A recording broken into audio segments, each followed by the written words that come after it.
The following footage was originally uploaded to the 50/50 Fishing YouTube channel in August 2023.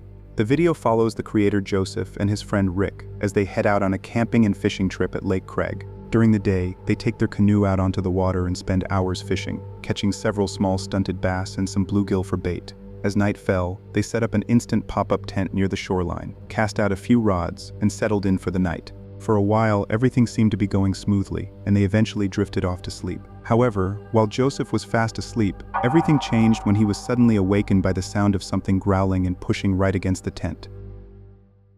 I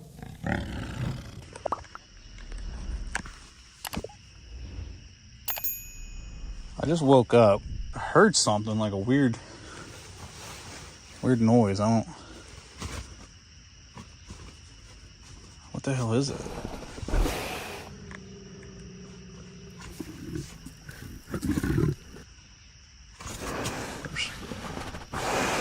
There's something else here.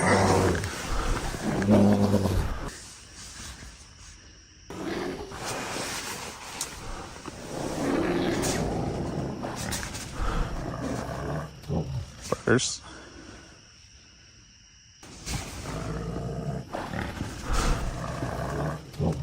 What the?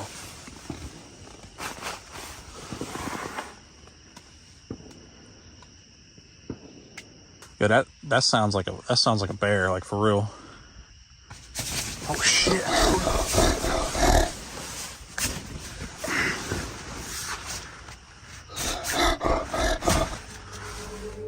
In that moment, complete panic set in and adrenaline surged through the camp, waking everyone up and sending them into high alert. With only a thin layer of nylon separating him from a full-grown black bear, his mind raced through every worst-case scenario. Eventually, the unsettling noises and heavy pushing against the tent suddenly stopped. The bear seemed to lose interest and retreated back into the shadows of the woods.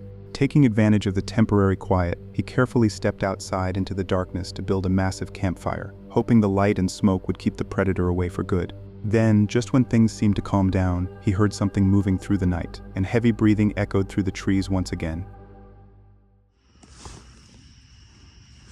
I'm about to go look. I'm gonna wait a little bit. I thought I heard it kind of run away.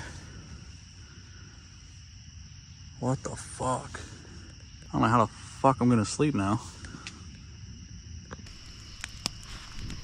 Alright guys, well, got no idea where that thing went. I just started a big ass fire. Make sure he don't come back, hopefully. No idea.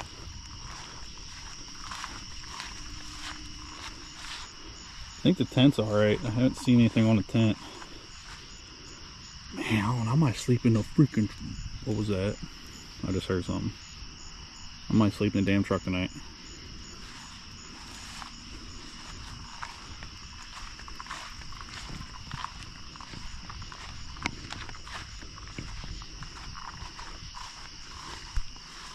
Literally might be sleeping in the truck.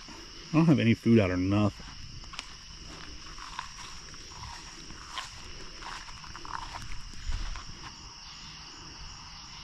Hearing something out there now. What the hell is that? Even after the bear initially retreated, the danger was far from over. As they kept watch around the fire, the bear came back a short time later, circling the dark campsite and reminding them that the night was not over yet. Realizing the tent was no longer safe, they made the quick decision to pack up their essential gear and take shelter inside the locked truck for the rest of the night. Miraculously, it seemed like the campfire and commotion had done the trick, and Joseph was able to spend the night in his car without any major incidents. When morning finally came, they stepped back out to inspect the campsite, still shaken from the ordeal. In the daylight, they reflected on how close things had come to turning into a complete nightmare, and realized the bear had likely been drawn in by the smell of the fresh bluegill they had cut up for bait. In the end, what started as a routine day of canoe fishing became a terrifying night of survival. But despite the bear returning twice, no one was hurt, and everyone made it home in one piece, leaving with an unforgettable story they'll be telling for the rest of their lives. The following footage was originally uploaded to Instagram by the user Farah Putri Muliani in February of 2025. At the time, Farah was at Dialuma Falls in Sri Lanka, a scenic waterfall location surrounded by rocky terrain and rushing water, where she was taking in the scenery and spending time by the falls. She had gone there expecting a peaceful travel experience, and the overall atmosphere seemed calm and refreshing at first. But that sense of peace didn't last long, as she suddenly started hearing a lot of commotion nearby, breaking the calm atmosphere almost instantly. Within seconds, before she could fully understand what was happening around her, she found herself face to face with something genuinely disturbing. Going after my injury at the sea.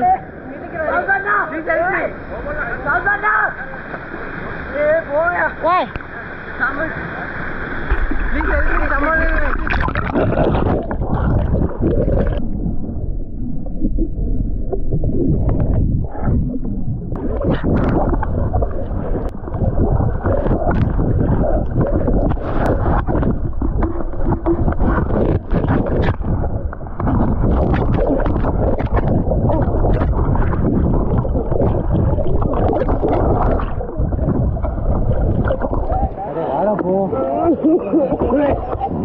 Thank you.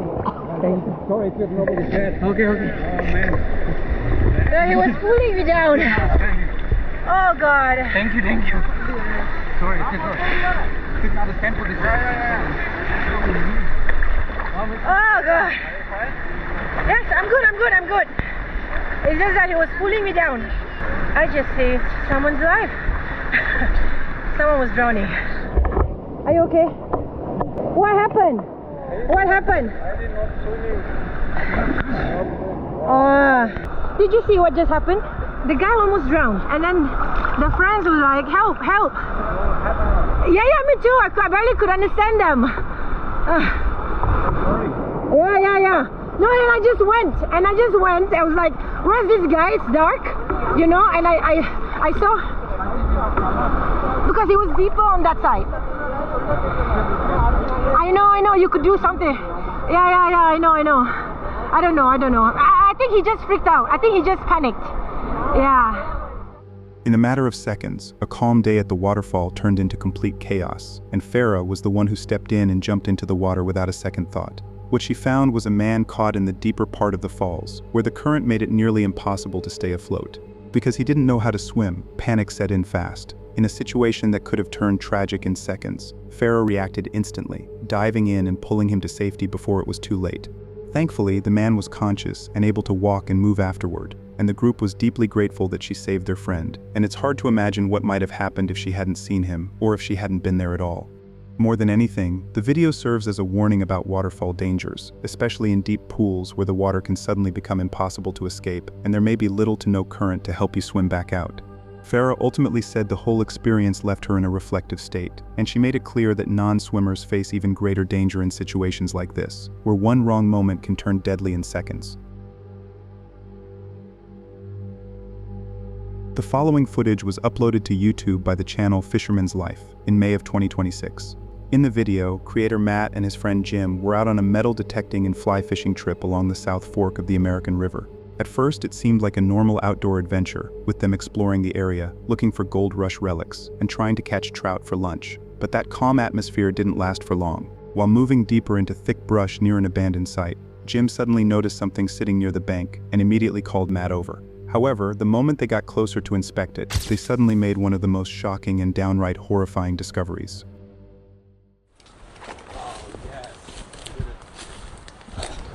We're at this new spot in the middle of nowhere, and Jim thinks this is a human bone. I have no degree in bones, but what is this? Dang, if that doesn't look like a human bone, huh? It does, Jim. If I touch it, will I get cursed? Yeah, I don't know, man. Only one way to find out. All right. Just to give you a sense of the scale. Huh. Put it next to your leg. Would it be... Other way. There you go. It would be a... Kneecap. Dude, that looks like a human. Dang. I think so. It'd be right here under my kneecap is where it would start. Yeah. Dude, that's a human bone. I'm not even kidding, dude.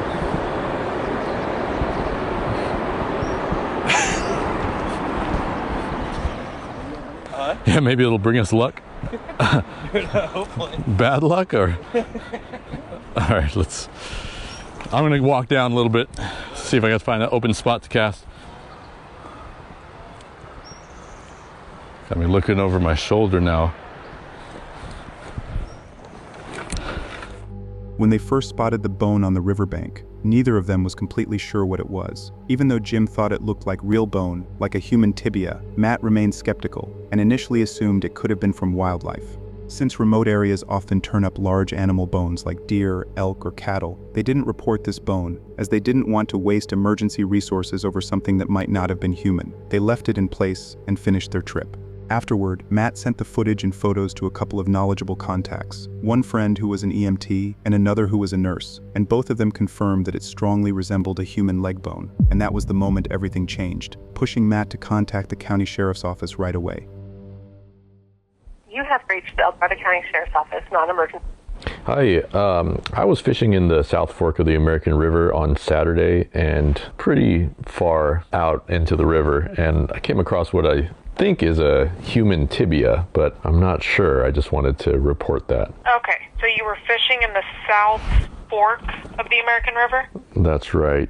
And you think you came across a human tibia? That's what it looks like. I asked my friend who was an EMT and he's a nurse, and I asked a couple people and they said that that's what it looks like. And I was making a fishing video, so I have it all on camera. You were fishing down by the river, and this was on Saturday, and you found what you believe to be a tibia. Yeah, that's what it looks like. I'm hoping it's a deer, but it sure looked like human to me. And the bone's pretty old. Obviously, you said this. There's no, like, shoe attached to this. No. Can you send me whatever picture you have of it? Because there's a lab up in Chico that can take a picture with a measuring tape next to it and definitively tell you what kind of bone it is. After hanging up the call with the dispatcher, Matt emailed photos of the bone directly to the county sheriff's office, where they were immediately flagged and sent to forensic specialists in Chico for a quick assessment before anyone was dispatched into the canyon. The response came back fast. The bone was almost certainly a human tibia. Suddenly, this was no longer a possible wildlife find. It was a potential crime scene containing human remains. Realizing the significance, deputies needed to reach the exact spot, and with the area too remote for cell service and no reliable way to pinpoint the location from memory alone, Matt agreed to return to the canyon with deputies and lead them straight to the scene. Confirm that is a human bone. Oh, wow, okay. Yeah. Thank you. Yeah, you're welcome. Looks like it's just starting to rain. All right, after you. All right. You know the way better than me. Yeah. No, we sent the pictures to the Cal State University Chico bone lab, and she's like, yeah, that's a human leg bone. Jeez, yeah, tibia looked like. Pretty sure we went through here first. Yeah, a little bit. I think it may have been right here. This looks like where it was. I remember my friend found it like right here, and then I think I moved. Oh, here it is. Okay. Yeah. And it was right down there, right behind you. Okay. Where's that camp at before I pick that up? Over here, 1/8 of a mile. There it is. Packed in against this wall here. Some more random clothing.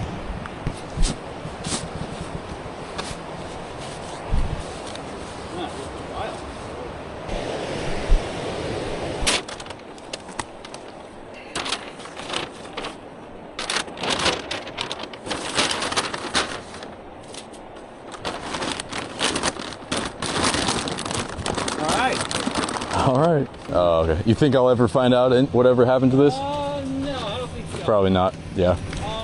Once Matt guided the deputy down into the canyon, law enforcement secured the area, officially retrieved the bone for forensic testing, and surveyed the riverbank for any other visible bones. Just above the bank sat the remains of an abandoned homeless encampment, made up of torn tarps, scattered trash, and discarded items that had clearly been exposed to the elements for a long time. Investigators noted it as a possible point of interest, but no immediate official connection was made between the camp and the bone. The deputy also told Matt that he likely wouldn't hear back about the case, explaining that official results are rarely released to the public. With the bone secured, the investigation essentially faded into a cold file, leaving no public updates and no answer as to who the bone belonged to. In the end, it was a chilling reminder that not every discovery along the riverbank leads to treasure or trout, and this definitely was not the kind of catch Matt and Jim ever expected on a day of metal detecting and fly fishing. In March of 2026, a chilling video was uploaded to the YouTube channel Creepy Travels by the creator Davo, known for documenting some pretty eerie locations throughout the United States. On this particular night, he was trying to spend the night in his car in an area locals ominously refer to as the Witch's Woods, hidden deep within the Tennessee mountains. He had driven far into the forest and finally reached a secluded spot, well away from any main road, where he decided to spend the night alone. The forest around him was extremely quiet, but not in a peaceful way. It felt unnaturally still, almost as if something had already been moving through the trees, spooking the wildlife well before he ever arrived. Still, he chose to step out and walk down the narrow trail, and that's when things started to take a very bizarre turn. Yep, the gate's still there.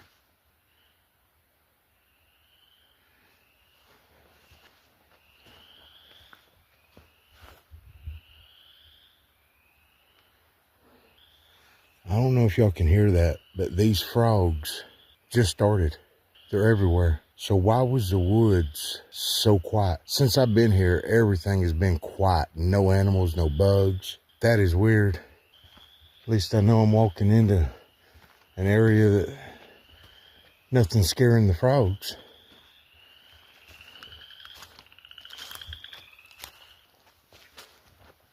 See, we walk up on them, they shut up. So what made them shut up this whole damn time out here? Something had to walk by them. I always listen to nature, and it will tell you. Yeah, something was out here walking around to shut those frogs up. Now it's me that's making them shut up now, or I'm hoping, but see, there's no frogs out here either. They should be frogs. There's mud puddles everywhere. They should be frogs in front of me that I haven't spooked yet. So something has spooked those frogs way up there. As the atmosphere around him grew more tense, he kept pushing deeper into the woods, while the frogs and other wildlife around him kept sounding off. He was already pretty paranoid about what might have spooked them in the first place, and that uneasy thought stayed with him as he kept moving. But after a while, everything suddenly went quiet again, just like before. And before Davo could fully understand what was happening around him, he began to hear some pretty strange noises. They've got cameras out here. They took down a bunch of the cameras from last time I was here. There is some strange stuff going on out here. They keep calling the cops. Rangers come out here. Nothing's ever found. But it never goes to the media. Nobody ever talks about it. It's only locals around here that will tell you about all the strange stuff out here. And trust me, I know. This place scares me to death.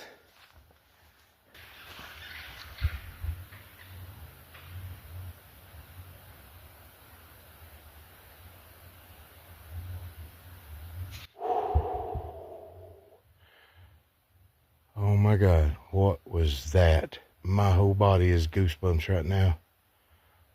Wow.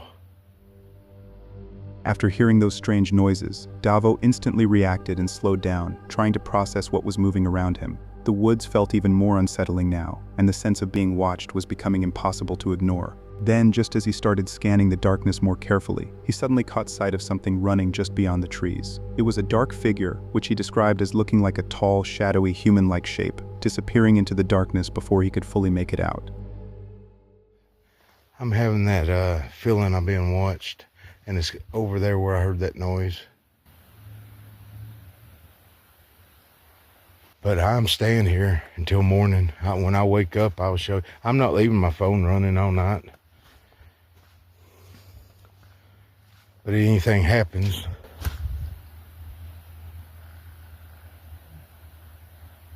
I could have swore something ran from right there across on the other side of that gate. Didn't see it, but you know what I'm talking about. The side of your eye, I mean, something went, and I caught it about right in there before it got to the other side. It was dark, tall and dark. Please don't let nobody be right there. Please don't let nobody be right there. I am so far out. I am so far out. Anybody could do anything out here and nobody would know it. It was right through here, I guess right there. I saw something. I thought it was more right here, but it would have had to been right there. But I never heard leaves either. Davo didn't hear any footsteps or noises that could explain what he saw, only a quick glimpse of movement slipping past the trees, which felt like an immediate threat this deep in the woods. With no people or civilization for miles and no phone signal, he had no way to get help, and every passing second made the situation feel even more intense. And suddenly, all those local stories and rumors about the area started to feel a lot less like folklore, and a lot more like something real. Still, he pushed forward until he reached a spot near the creek, where he made some pretty shocking discoveries. That ain't the same one. There was one hanging there, but it had fallen, and that's not grass rope. That's something black. That's a new one. So what are they doing down here? Do y'all think that's witchcraft or what? Oh, shoot. Yep. Duct tape. That's a new one. There's the old one right there. That is the old one. There's another piece of that stick. There's another one. So 1, 2, 3, 4. That was a 4.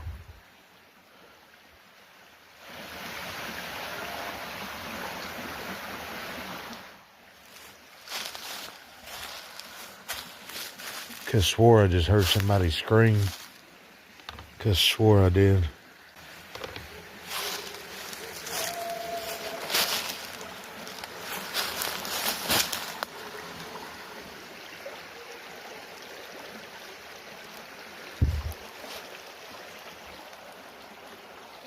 Yeah, I'm hearing somebody.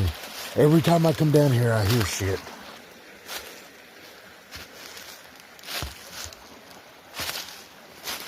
Those dogs are just going crazy and they can't hear me. But there's no houses anywhere around.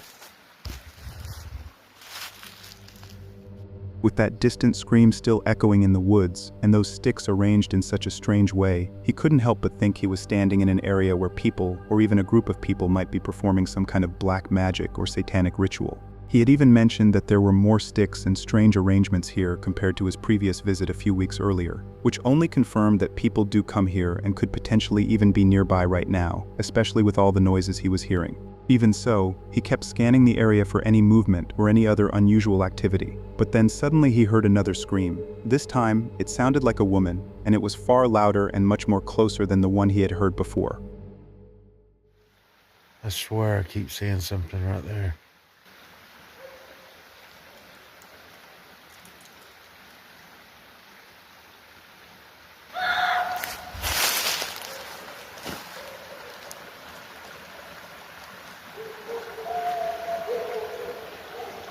Oh my God.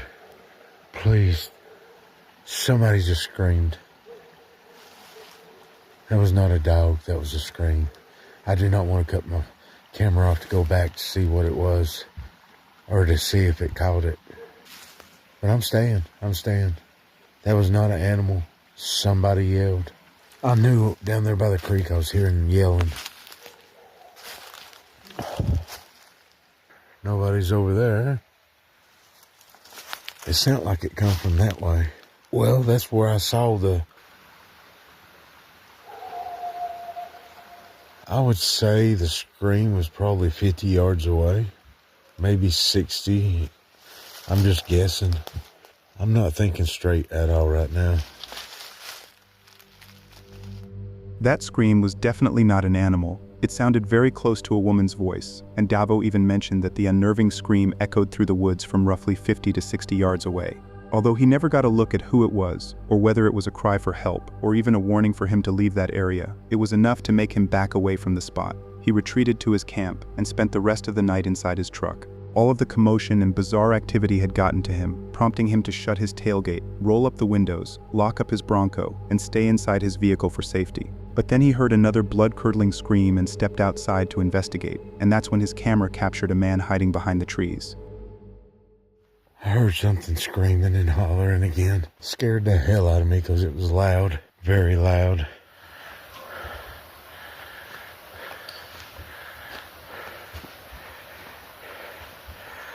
I just heard something again.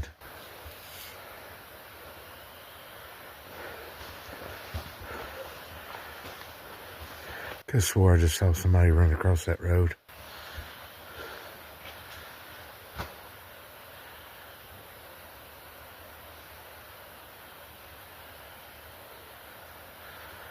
could have swore somebody just ran across from there over.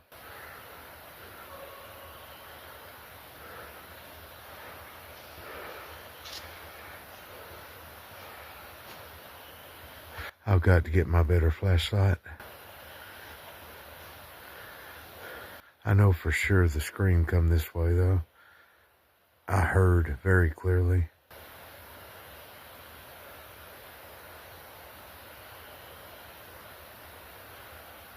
Yeah, I'm shutting my tailgate.